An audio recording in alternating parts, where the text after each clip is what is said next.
Pour le grand public, Snowpiercer, c'est le film de 2013, un train lancé à toute vitesse, une société divisée et une fin explosive qui semblait tout boucler.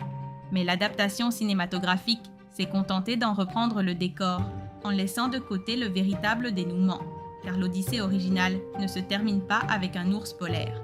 Elle s'achève sur des révélations que le cinéma n'a jamais osé explorer.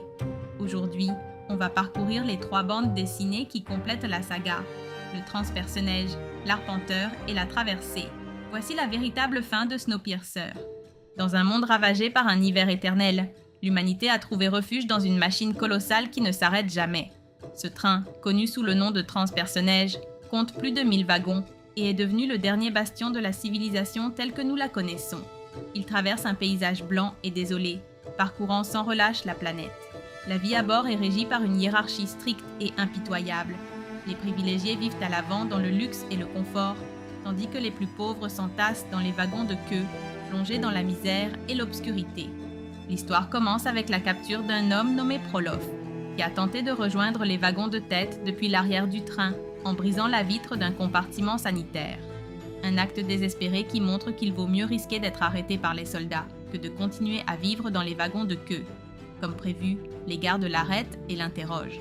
Pendant ce temps, Adeline Bello, membre d'un groupe d'aide destiné au 3e convoi, c'est-à-dire aux wagons de queue réservés aux plus démunis, tente d'intervenir pour savoir ce qu'il compte faire de lui.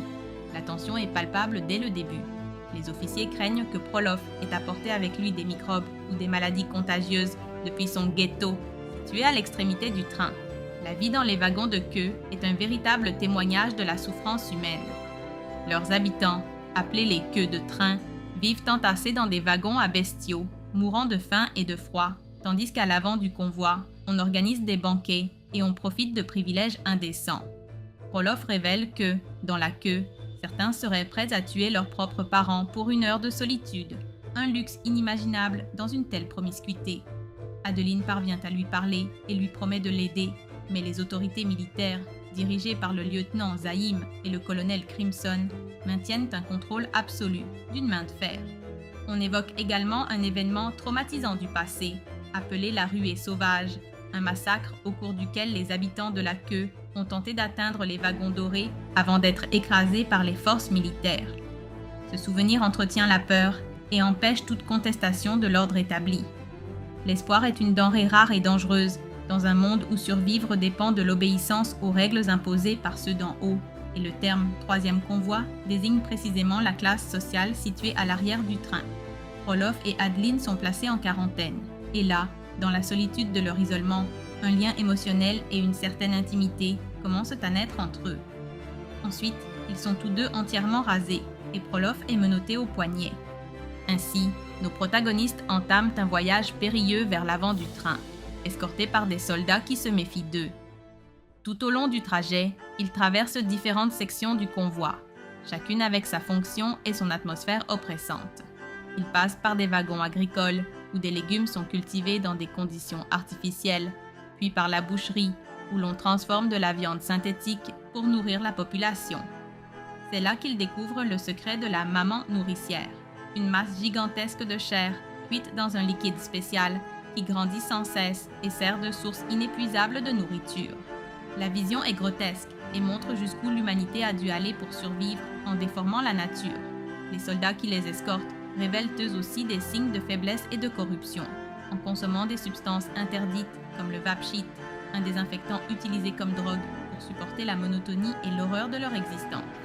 À mesure qu'ils avancent, la tension religieuse et sociale s'intensifie.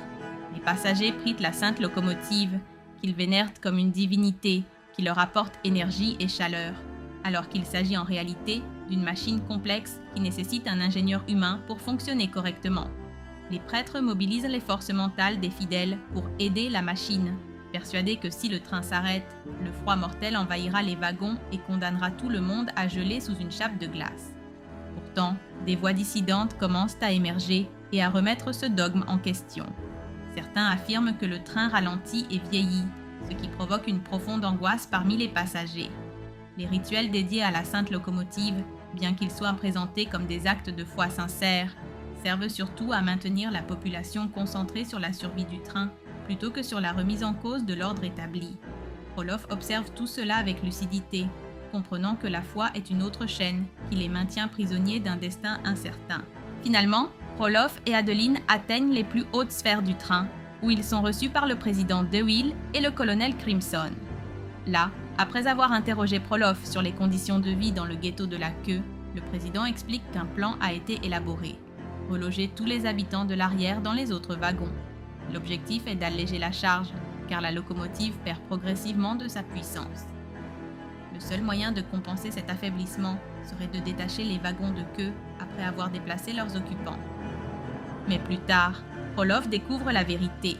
Il ne s'agit pas d'intégrer les habitants de la queue, mais bien de se débarrasser des wagons arrière, avec les passagers et même certains membres du groupe d'aide encore à bord, afin de soulager la locomotive.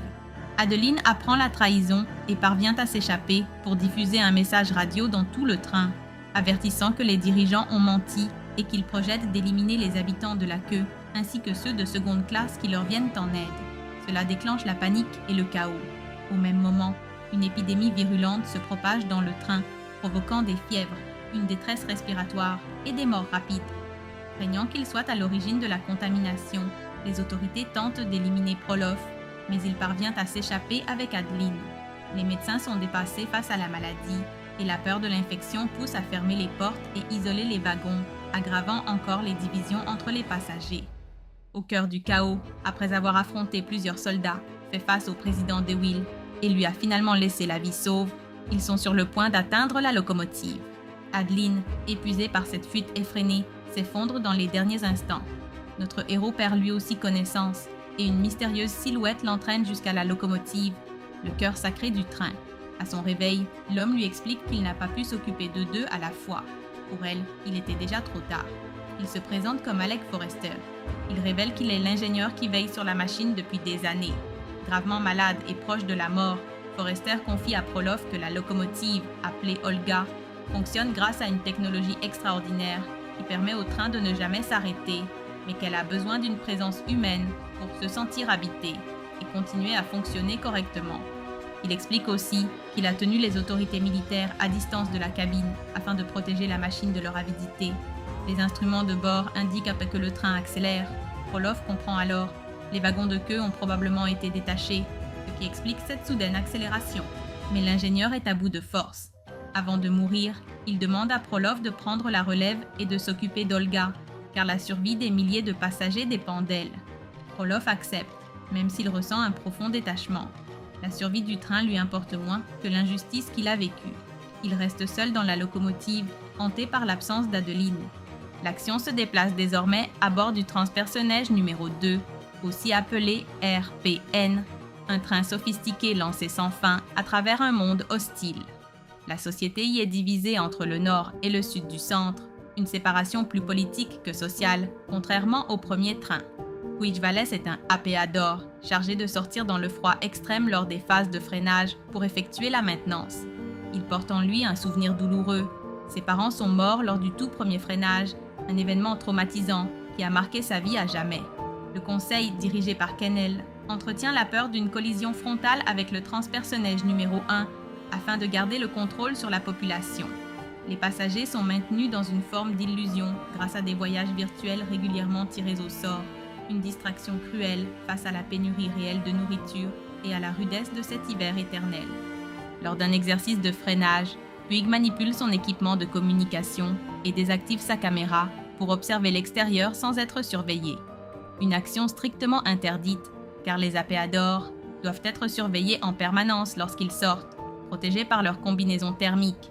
Les autorités détectent l'anomalie lorsque son signal disparaît et considèrent cela comme une faute grave contre la sécurité du convoi. Il est accusé d'avoir causé la mort de l'un de ses compagnons durant la mission et arrêté par les gardes. Escorté à travers les wagons vers la prison ou le tribunal, il profite d'un freinage imprévu en cours de route pour tenter de s'échapper, tuant les deux gardes qui l'escortaient avant d'être capturé à nouveau. Il est enfermé dans le trou, la prison du train, un lieu dont les cellules exiguës rappellent des tiroirs de morgue. Il y reste plongé dans une obscurité totale, isolé, ne sortant que pour les repas et de brèves promenades en attendant son procès.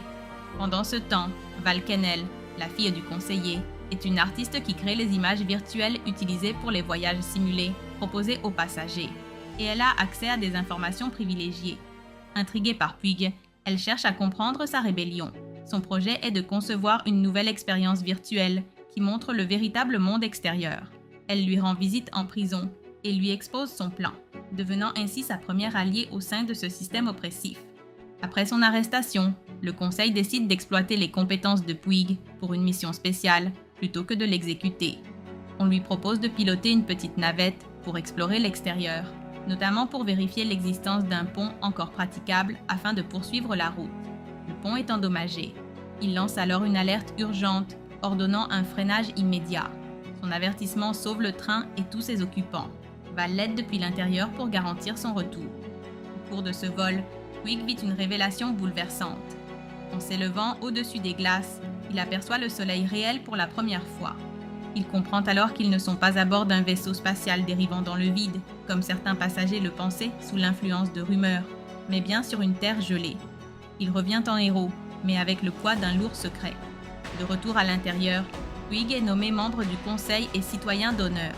Mais cette nouvelle position lui permet surtout de découvrir les coulisses du pouvoir et l'ampleur de la corruption. Il comprend que l'élite vit dans un luxe inaccessible au reste de la population, entre caviar et champagne, tandis que le peuple survit avec des rations strictement limitées. On lui révèle également un secret crucial. Aucun autre train ne représente un risque de collision.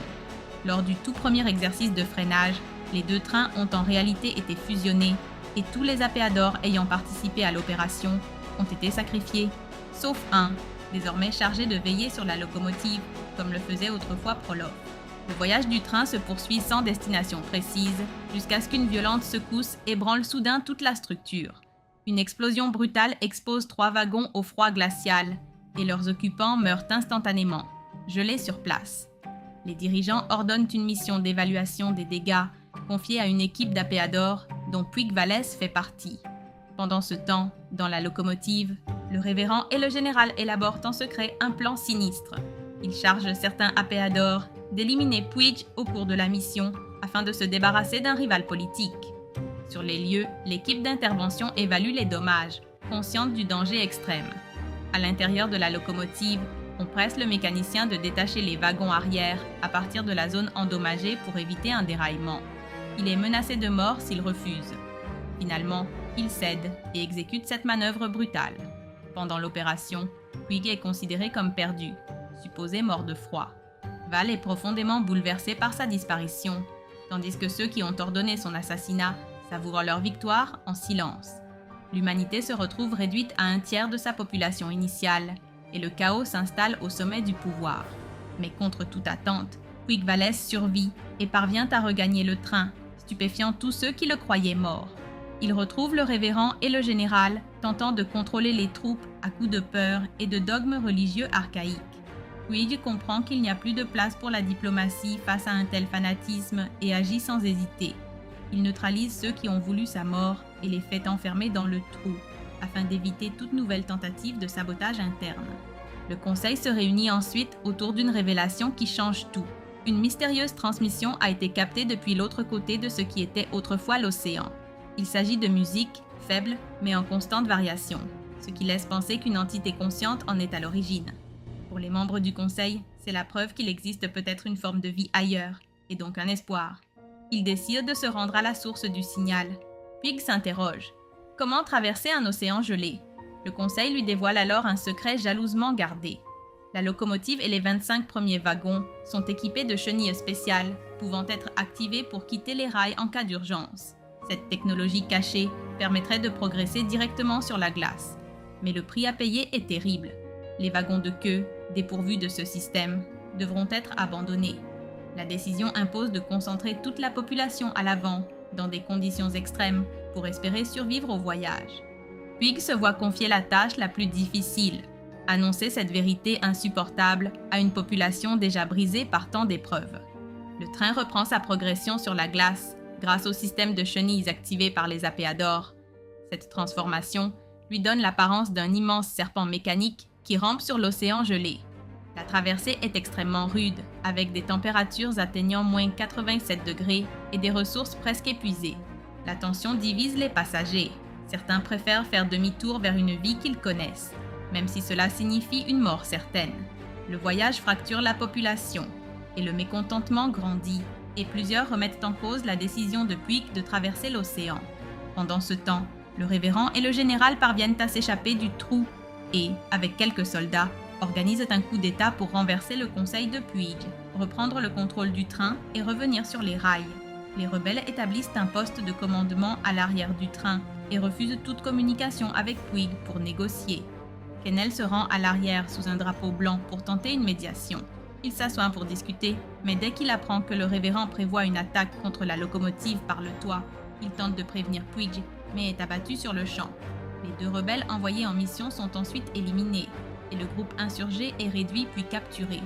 Le corps de Quesnel est placé dans un cercueil, puis déposé sur la neige, et reçoit de brèves funérailles. Le train continue d'avancer sur l'océan glacé dans un froid extrême. Les ressources s'amenuisent dangereusement.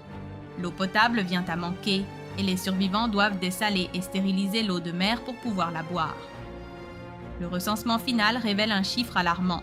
Il reste moins de 1500 survivants, un nombre dérisoire pour espérer rebâtir la civilisation humaine. Soudain, le train est frappé par un missile, tiré depuis un porte-avions échoué dans les glaces, activé par un ancien système de défense automatique. L'attaque fait de nouvelles victimes, mais le train poursuit sa route. Finalement, la musique se fait entendre clairement et le train atteint les côtes d'un continent inconnu. Puig s'envole à bord d'un appareil pour explorer la zone et découvre la source du signal qui les a guidés jusque-là. Aucun être humain ne les attend, seulement un système automatisé diffusant d'anciennes chansons en boucle, éternellement. Cette découverte confirme une vérité glaçante. Ils sont seuls sur la planète. Dis-moi en commentaire quelle autre série ou quel film tu aimerais voir expliquer jusqu'à sa véritable fin. Et n'oublie pas, si nos vidéos te plaisent, la meilleure façon de nous soutenir, c'est de laisser un like et de t'abonner. On se retrouve dans une prochaine vidéo.